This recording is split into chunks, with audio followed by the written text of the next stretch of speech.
মাধৱদেৱ জয়ন্তী ইতিমধ্যে আপোনালোকে আয়োজন কৰিছে। এই সম্পৰ্কত আপোনালোকে কওকচোন। মহাপুৰুষ শ্ৰী শ্ৰী মাধৱ গোস্বামী ঢেকীয়াখোৱা বৰনামঘৰ দ্বাৰা এই পবিত্ৰ তীৰ্থক্ষেত্ৰত 536 সংখ্যক জন্ম জয়ন্তী ভাগ আমি বিভিন্ন কাৰ্যসূচীৰে উদযাপন কৰিবলৈ লোৱা হৈছে।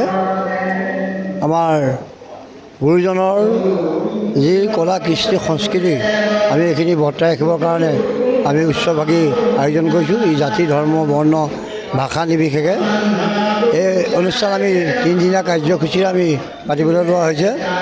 আমাৰ প্ৰথম দিনাখন মহাপুৰুষ মাধৱদেৱৰ যি ৰচনাৱলী, সেই ৰচনাৱলীৰ ওপৰত আমি ৰচনা প্ৰতিযোগিতা আয়োজন কৰিছোঁ। আৰু মাধৱদেৱ গুৰুজনাই প্ৰতিষ্ঠা কৰি থৈ যোৱা যি আমাৰ সংগীত মহাবিদ্যালয় আৰু লগতে যোৰহাট জিলাৰ ভিত্তিত আমি সত্ৰীয়া নৃত্য, বৰগীত, খোলবাদন, আমি বিভিন্ন নৃত্য প্ৰতিযোগিতাও আমি আয়োজন কৰিছোঁ।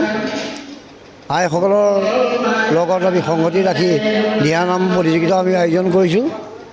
আৰু মূল উৎসৱৰ দিনাখন আমি পুৱাৰ ভাগতে আমাৰ উষা কীৰ্তন হ'ব, তাৰপিছত আমাৰ সাংস্কৃতিক শোভাযাত্ৰা হ'ব, যোগান হ'ব, নাম হ'ব, পাঠ হ'ব। আৰু ৰাতিলৈ আমাৰ এই সংগীত মহাবিদ্যালয়ৰ ছাত্ৰ ছাত্ৰী গাঁৱৰ যুৱবৃন্দৰ দ্বাৰা নিসিংহ মুৰাৰী এখন আমাৰ ভাওনাও অনুষ্ঠিত হ'ব। আৰু দিনৰ ভাগত আমাৰ বিভিন্ন কাৰ্যসূচী আছে। আমাৰ হাইস্কুলৰ শিক্ষান্ত পৰীক্ষাৰ মেধাৱী ছাত্ৰ ছাত্ৰীসকলক আমি অভিনন্দন আশীৰ্বাদ জনাম। আৰু উচ্চতৰ মাধ্যমিকৰো আমাৰ ছাত্ৰ ছাত্ৰীসকলক আমি অভিনন্দন জনোৱাৰ কাৰ্যসূচী হাতত লোৱা হৈছে। আৰু লগতে আমাৰ এই সভাখন খুব সুন্দৰকৈ পৰিচালনা কৰিবৰ কাৰণে গণ্যমান্য কেইজনমান ব্যক্তিক আমি নিমন্ত্ৰণো কৰিছোঁ।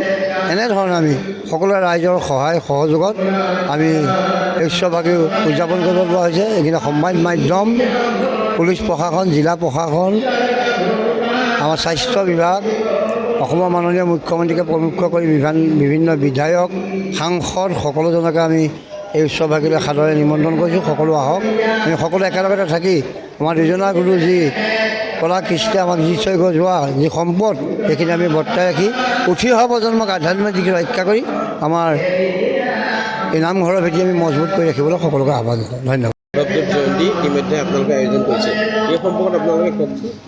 মহাপুৰুষ শ্ৰী শ্ৰী মাধৱ গোস্বামী ঢেকীয়াখোৱা বৰনামঘৰ দ্বাৰা এই পবিত্ৰ তীৰ্থক্ষেত্ৰত 536 সংখ্যক জন্ম জয়ন্তী ভাগ আমি বিভিন্ন কাৰ্যসূচীৰে উদযাপন কৰিবলৈ লোৱা হৈছে। আমাৰ গুৰুজনৰ যি কলা কৃষ্টি সংস্কৃতি আমি এইখিনি বৰ্তাই ৰাখিবৰ কাৰণে আমি উৎসৱভাগী আয়োজন কৰিছোঁ। ই জাতি ধৰ্ম বৰ্ণ ভাষা নিৰ্বিশেষে এই অনুষ্ঠান আমি 3 দিনীয়া কাৰ্যসূচীৰে আমি পাতিবলৈ লোৱা হৈছে। আমাৰ প্ৰথম দিনাখন মহাপুৰুষ মাধৱদেৱৰ যি ৰচনাৱলী, সেই ৰচনাৱলীৰ ওপৰত আমি ৰচনা প্ৰতিযোগিতা আয়োজন কৰিছোঁ। আৰু মাধৱদেৱ গুৰুজনাই প্ৰতিষ্ঠা কৰি থৈ যোৱা যি আমাৰ সংগীত মহাবিদ্যালয় আৰু লগতে যোৰহাট জিলাৰ ভিত্তিত আমি সত্ৰীয়া নৃত্য, বৰগীত, খোলবাদন, আমি বিভিন্ন নৃত্য প্ৰতিযোগিতাও আমি আয়োজন কৰিছোঁ। আইসকলৰ লগত আমি সংগতি ৰাখি দিহানাম প্ৰতিযোগিতাও আমি আয়োজন কৰিছোঁ।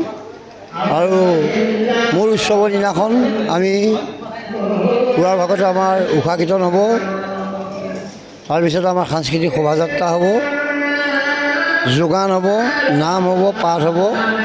আৰু ৰাতিলৈ আমাৰ এই সংগীত মহাবিদ্যালয়ৰ ছাত্ৰ ছাত্ৰী গাঁৱৰ যুৱবৃন্দৰ দ্বাৰা নিসিংহ মুৰাৰী এখন আমাৰ ভাওনাও অনুষ্ঠিত হ'ব। আৰু দিনৰ ভাগত আমাৰ বিভিন্ন কাৰ্যসূচী আছে। আমাৰ হাইস্কুলৰ শিক্ষান্ত পৰীক্ষাৰ মেধাৱী ছাত্ৰ ছাত্ৰীসকলক আমি অভিনন্দন আশীৰ্বাদ জনাম। আৰু উচ্চতৰ মাধ্যমিকৰো আমাৰ ছাত্ৰ ছাত্ৰীসকলক আমি অভিনন্দন জনোৱাৰ কাৰ্যসূচী হাতত লোৱা হৈছে। আৰু লগতে আমাৰ এই সভাখন খুব সুন্দৰকৈ পৰিচালনা কৰিবৰ কাৰণে গণ্যমান্য কেইজনমান ব্যক্তিক আমি নিমন্ত্ৰণো কৰিছোঁ। এনেধৰণে আমি সকলোৱে ৰাইজৰ সহায় সহযোগত আমি এই উৎসৱভাগী উদযাপন কৰিব লোৱা হৈছে। এইখিনি সংবাদ মাধ্যম, পুলিচ প্ৰশাসন, জিলা প্ৰশাসন, আমাৰ স্বাস্থ্য বিভাগ, অসমৰ মাননীয় মুখ্যমন্ত্ৰীকে প্ৰমুখ কৰি বিভিন্ন বিধায়ক, সাংসদ সকলোজনকে আমি এই উৎসৱভাগীলৈ সাদৰে নিমন্ত্ৰণ কৰিছোঁ। সকলো আহক, আমি সকলো একেলগতে থাকি আমাৰ দুজনা গুৰু যি কলা কৃষ্টি আমাক দি থৈ যোৱা যি সম্পদ, সেইখিনি আমি বৰ্তাই ৰাখি উঠি অহা প্ৰজন্মক আধ্যাত্মিক দিশে ৰক্ষা কৰি আমাৰ এই নামঘৰৰ ভেটি আমি মজবুত কৰি ৰাখিবলৈ সকলোকে আহ্বান জনাওঁ। ধন্যবাদ।